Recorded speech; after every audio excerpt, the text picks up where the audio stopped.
Before the institutional greetings, we have a message from the Holy Father to the participants at the conference on Charisms and Creativity. Dear brothers and sisters, in the Pentateuch you tell the story of the people of Israel who in the desert go towards the promised land. Israel is a people approaching the experience of God. It acquires modes of worship according to the divine law, which is love for God and neighbor. We note, too, that there is a certain tension not only towards people but also towards sacred objects, the tent of the Holy of Holies and other objects concerning worship. These are the symbols of the presence of the Lord. They're identifying symbols of the Israelites with regard to the other nations that they encounter. Their importance is underlined by the care with which such objects must be surrounded through the detailed inventories which describe them as you find in the book of Numbers, in the text following. This is what is entrusted to their care, and it is what they have to carry with them as their service to the tent of meeting. And the columns, the different objects, vases, the columns of the surrounding area, vases, cords, ropes, and the whole setup of what they're carrying around with them. Labels for naming objects entrusted to their care and that have to be taken with them, carried with them. This is the service of the families of given to the service. This little-known text can inspire your meeting. Charisms and creativity concerning the cultural goods in consecrated life promoted by these two dicasteries with the collaboration of the Italian Bishops' Conference and the Gregorian University and the University of Bologna, with the participation of the General Institute of Superiors General and the General Union of Superiors General and the Secretariat for Assistance to Enclosed. Almost right from the beginning of my pontificate, I'd drawn attention to the management of ecclesial and temporal goods, considering that a faithful and prudent servant administrator has the task of taking care of all that's been entrusted to him or her. The Church is aware of the possibility of safeguarding and managing its own goods in the light of its mission to evangelize, and particularly in view of the needy. For a few years now, the Congregation for the Consecrated Life is directing institutes to care for their cultural goods, considering the humanum and the mission of the Church. Therefore, a number of meetings and conferences of great weight have been held to promote a deeper and broader understanding about the management of such goods, which are certainly eminently ecclesial, and look and have a service at in the Church. Therefore, as a result, respecting the rightful autonomy of which they naturally have, communities of consecrated life exercise their capacity to the direction of the cultural goods in view of the common good in the name of the Church. This event arising from the collaboration of these two dicasteries is focusing on the ecclesial, historical, artistic, and cultural features of many of these goods. The Congregation for Consecrated Life and so on continues to promote culture in view of faith and possesses a great part of this, the assets, archives, books, liturgical things and buildings. And of course, it is possible to write a theological book on cultural goods, considering that they have a place in sacred liturgy, in evangelization, and in the exercise of charity. Today, we could add that the value they have lies in the capacity to convey religious and spiritual and cultural meaning for the benefit of the institutes, and the benefit to the institutes shows the value they have and the connectivity they have with history, spirituality, and the traditions of specific communities with their charism, we might say. In particular, these can be considered as goods that bear witness. They safeguard the charism, to proclaim it anew, to review it, rethink it, and apply it in the modern day.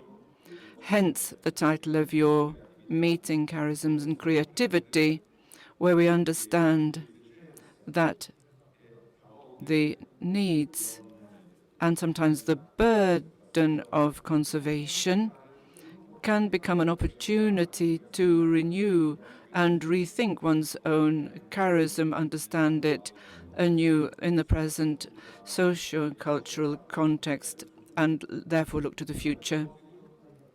In this regard, I emphasize what I said in the first meeting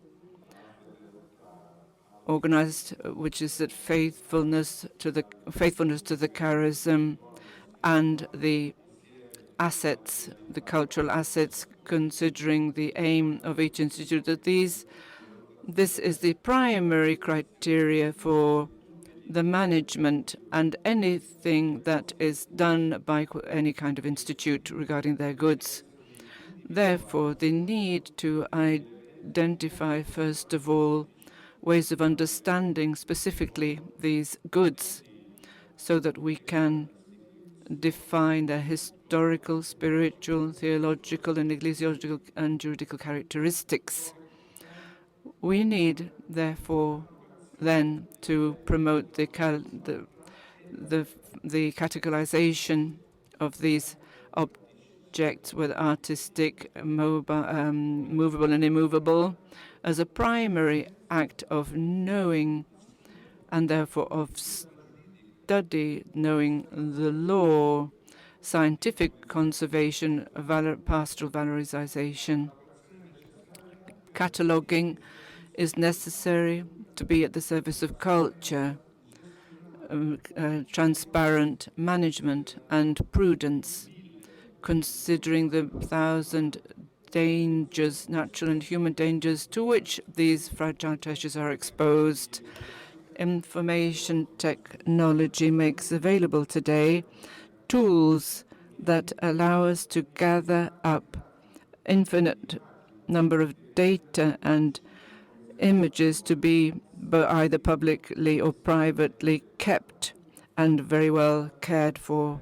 What matters is to address subjects inherent to cultural goods, whether concerning their sustainability, economic sustainability, and also the contribution they can make to evangelization and the deepening of faith. Lastly, we need to consider the subject of reuse of no longer used buildings This has become very urgent, not only concerning the contraction in the diminishing number of people in consecrated life, and the need to consider the care of elderly members, but also considering the effects of an accelerated legislative change and therefore the changes required. This is changes caused not only by the economic burden of extraordinary and ordinary maintenance and safeguarding of these communities, especially in Europe. This needs to be addressed, not making hasty decisions, but with the intention of having a comprehensive vision and a long-term planning, and, if at all possible, engaging professional experience. The handing on of these cultural goods is a very sensitive and complex area, which can also attract wayward interest on the part of unscrupulous people and cause scandal to the faithful. Hence, the need to act prudently and carefully, and to create structures, institutional structures of accompaniment concerning for communities that are less endowed. So all these tools will be studied in the 2 days of your meeting, with the opportunity to identify not only the problems, but some successful experiences and good practices that can be shared, especially through the use of buildings that the church has, and the communities that make up the church can give good witness and proclaim the possibility of an economy for culture and sobriety and welcome. Entrusting you all to Mary, Mother of the Lord, and the Church, to whom the month of May is dedicated, I give you my blessing. I pray for you, and I ask you to pray for me. 4th of May, 2022.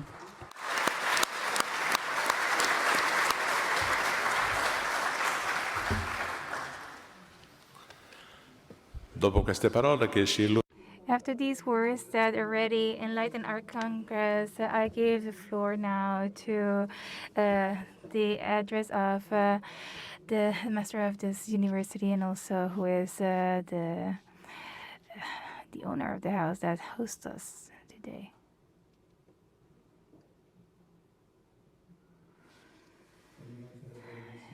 Your Eminences, Cardinal Gianfranco Ravasi, and also Cardinal Justivasis, and Monsignori, Excellencies, before the Holy See, and academic authorities, superior generals, and superior of all the congregations here participating to this general conference. I welcome you to our university here in Rome. Allow me a special greeting to His Excellency Jose Rodriguez Cavallo, our General Minister before being the Secretary of the Congregation for Religious Life, and also he is the Great Chancellor of this Pontifical University, the Antonianum. And also a special greeting to my Ambassador before the Holy See, Mr. Barranco Chavarria, on behalf of all of the diplomats he is here representing today. So the presence of each one of you coming from different countries as consecrated men and women from many orders and congregations and religious institutions, as well as secular institutions, confirms the title that you have given to this Congress, Charism and Creativity. Catalogation, management, and innovative projects for the cultural patrimony of consecrated life. Here, we hear the voice of the Spirit and of man. Here we have the joining of Spirit and human voice. We have here the life, we see it in the life of the church through the different charisms, the places, and the people who make them. This richness of the Spirit that history is permeated of, we'll be hearing about during these 2 days.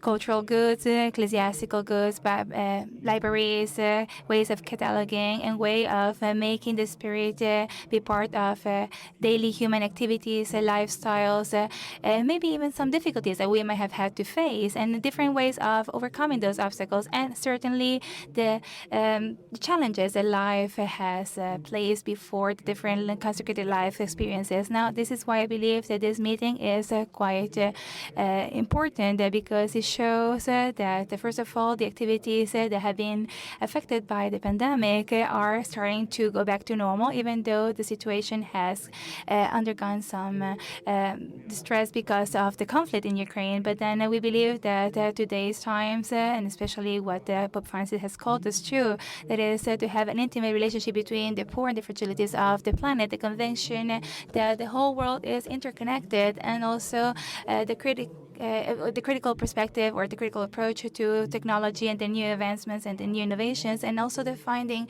new ways to understand economy and progress and development, as well as the value of each creature, the human value of ecology, and the need of truthful and honest debates, and the serious responsibility of politics, international politics and local politics when it comes to this, and also the waste culture and the new ways of life that we are suggesting help us and invite us to reflect on ecclesial goods which witness the faith of the community that has produced them and has brought them forward to be instruments of evangelization through their sustainability, their creative sustainability. Consecrated life as a reception of the gifts of the Spirit is invited to spread the word and to be a prophecy, the prophecy of a life that has been inspired by the gospel and that is leading us to act in this world according to divine laws in order to do good in this world.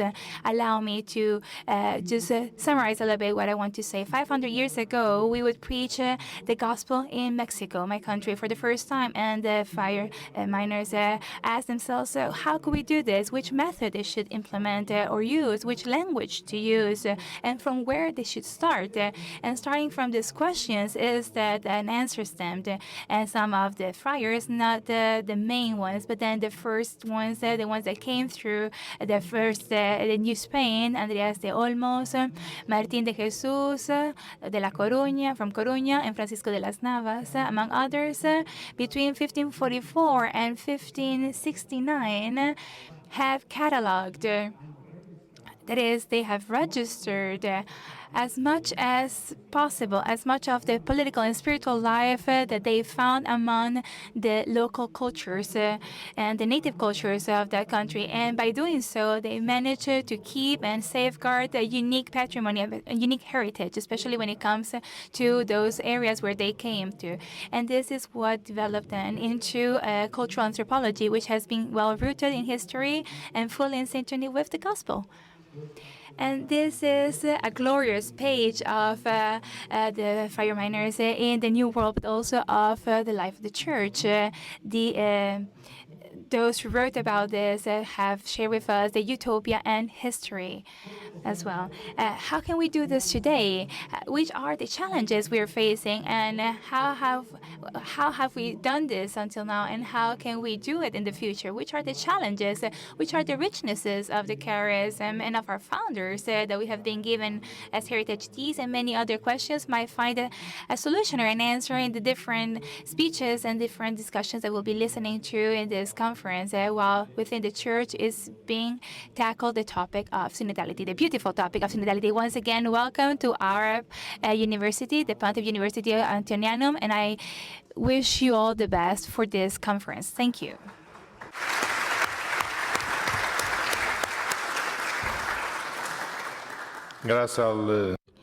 Thank you to the Magnifico Rector, Father Rivales, and then now we'll have to reduce our greetings because we're really not running late. So we need to give the word to Monsignor Braslovich, who is the person in charge of the dicastery for religious life. Dear brothers and sisters, we are so happy to be here and to be here attending this meeting, this conference. We truly believe that this is a new step forward in many directions, in more than one direction, actually, especially for us members of consecrated life, which generates so much joy. I'll just mention two things. The first one is that we are learning once again how the people of God can actually experience this reality that the Bible highlights so much, and that the Second Vatican Council has been highlighting as well in the 60s, back in the 60s, starting with the Council, because we spoke more about this since then. But then we need to learn to be the people of God that we're called to be. And I believe that this is something that is being crowned with this effort, the effort of trying to make together this experience of the first Christians of synodality. Now, to go back to that kind of church of the doctrine that the apostles and the disciples were sharing and speaking about, of that the fraternal communion, where there were there weren't so many distinctions of authority and of power and importance. That didn't really mind much. What mattered was witnessing with our lives. What mattered was to be transparent and honest. What mattered was the concrete life, the concrete experiences. And we want to be this church, a church where we get together, where we gather together, all together. And I believe that we need to go back to this kind of church. And we want to focus our lives not mainly on our skills and our capacities. We might even think that we might have a higher role or a much more important role, but then that's not what matters. What matters is to aim at this fraternity that actually encloses all the gifts that the Lord has given us, the church and humanity as a whole. So I believe that this is what matters, and this is what really gives value to our life, to our baptism, and just places in the second row everything that also has to do with, for example, our priesthood ministry, which has to be a service above all. So we are changing our mindset, we're changing our conscience, because also sometimes we were, given during our initial formation in the wrong way, because we need to focus on witnessing with our lives, such as Jesus did in the Sequela Christi. So now, that's the first thing. Now, the second thing I want to share with you is this getting in touch with all this new reality of our cultural goods, with all the different dimensions that this entails and that the Pope reminded us of in his message. And I believe that this has to make us think about certain things. This is a time in which we have less people. We have to take care of all this heritage, but then we need to remember that within consecrated life, in our congregations, in our orders, in our institutes, in our societies, these goods don't come from just anything. They came out from an initial inspiration that was led by the search for the face of God, and all this historical value, all these goods that we find, that we get, is a precious heritage that comes from this richness, from this research, this riches of God, of God's face. And we can't value those things differently or from a different perspective. It's within this reality that we can value them and that we can evaluate them. But then for some, this is something that is more evident. For others, it's less evident, but that's how we have to approach it. And in our works, during these 2 days together, we truly need to really hold tight. We have to hold tight to this soul to find the right way to do things, and may God lead our way.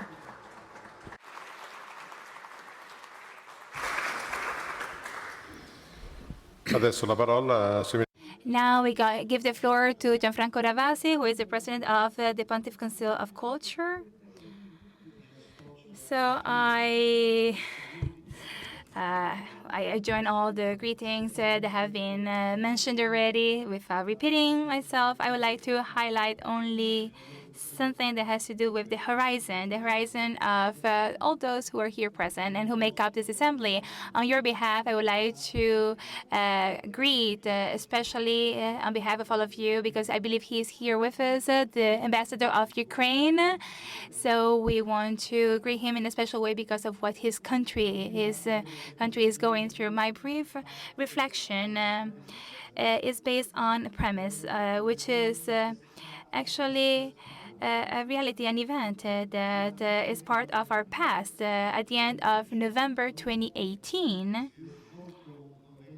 an international conference took place with the heading, which had a very interesting heading. God is not here; doesn't live here anymore, which has to do with the interruption of using the interruption of the use of the churches in certain continents and certain geographical areas. This mission, this interruption of those churches and their reuse or the new ways of using these sacred or holy buildings that had that couldn't actually bring about their specific function, and that should be used for other objectives. We need to give to that a continuity, and I believe there is a continuity between that meeting and this conference, this 2 days conference. Now, this being said, and highlighting this continuity, I would like to highlight two main elements. Among the many things that have already been said, especially by the message of Pope Francis, and also which was very rich and that included many operational elements, even technical, I might say. So the first consideration I would like to share with you, and I hear use now an image that might be considered a bit not very respectful. This is an anarchic situation somehow. The religious, the consecrated, consecrated life realities have been extinguishing and they are reducing, and in certain ways we believe that they are even losing their life and dry up, also sometimes losing their internal energy and internal push. And then next to this anorexia, they go through some kind of bulimic reality, because that's actually affected by the goods, the heritage, and those immovable and movable goods that are secular heritage of these institutions. And it is because of this that it's very important, this reflection that we are doing here today, and that all the consecrated life institutions should do, and all the different operational plans that you might have in place or that you will be developing, because you need to keep in mind that the cultural goods of the institutes of consecrated life can be of two different kinds. On one hand, they represent the ad intra history of the institute, that is the story, the history of the congregation, of the order of the institute itself. And they represent their life and their profile, their physiognomy, and they are also, however, they have another perspective, which is the ad extra one, because they also represent national heritage or national cultural goods, or at least represent a community. And the second and last consideration that I have is as follows. You all know that it does exist, and I here refer also to the intervention of Cardinal de Estevis. You all know here that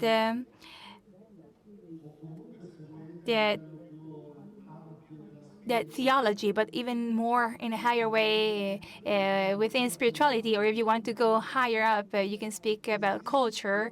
So when it comes to culture, there are like three stars in heaven, in the skies. It's like a way of that are like those three stars that need to be a point of reference, or those three categories that tend in theology and in praxis to be reduced to two. So from three stars, they have been reduced to two. The first one is the verum, that is truth, and the message, the content. The second one is the bonum. The bonum is the ethical dimension. It is the operational dimension. And we would normally tend to stop here, but now, always more, we have gone back to the third element, to the third star, which is also the objective, without forgetting the first two of this meeting, which is the pulchrum, what's the beauty, which in the Bible, as you well know, beauty is something that you don't find clearly differentiated from the bonum and from the verum.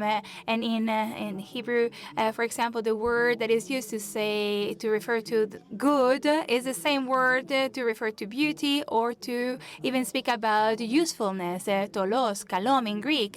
Jesus is the good shepherd, so he is the kalos. He's also the good, but also the handsome, the good-looking shepherd. So this is to remind us that we don't only have to speak about concrete things during our conference, but then we also always need to keep our gaze focused on the bonum, on the verum, but also and mainly on the pulchrum. Thank you.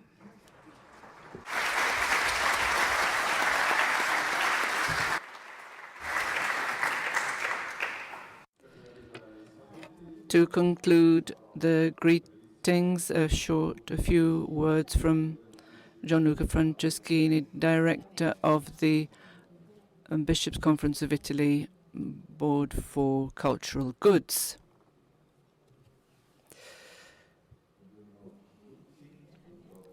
Good morning, everybody, brothers and sisters. I'm delighted to be with you. I bring you greetings from Bishop Stefano Russo, the president of the Bishops' Conference, who has a meeting, and the greetings from our particular office, which for over 25 years is working in the section that we are discussing in collaboration with the Institutes for Consecrated Life and Religious in Italy. We have achieved over these years much cataloging and appreciation of the cultural goods, over 4 million file cards, so to speak, 60,000 churches in a census of the churches, over 7 million books in the ecclesiastical library, of which is included in many of the libraries in religious houses and other artistic works. This experience that the Italian Bishops' Conference and our office has worked on over these years is an important resource. We're here to say that what we have learned, good practice, the technology we have used, which is available, so that we can collaborate with you in order to progress this work of inventorying and studying this extraordinary patrimony. So I'm bringing you a message of collaboration to make available knowledge and good practice, which we are very pleased about, and is much connected with the Pontifical Council's work and his knowledge and awareness, not only for Italy but for the whole world. I say this because I've just arrived, so I can't, I'm not boasting of anything that I have done. I just believe that it truly is a treasure here in Italy, which is good for the whole world. So we're available to you all.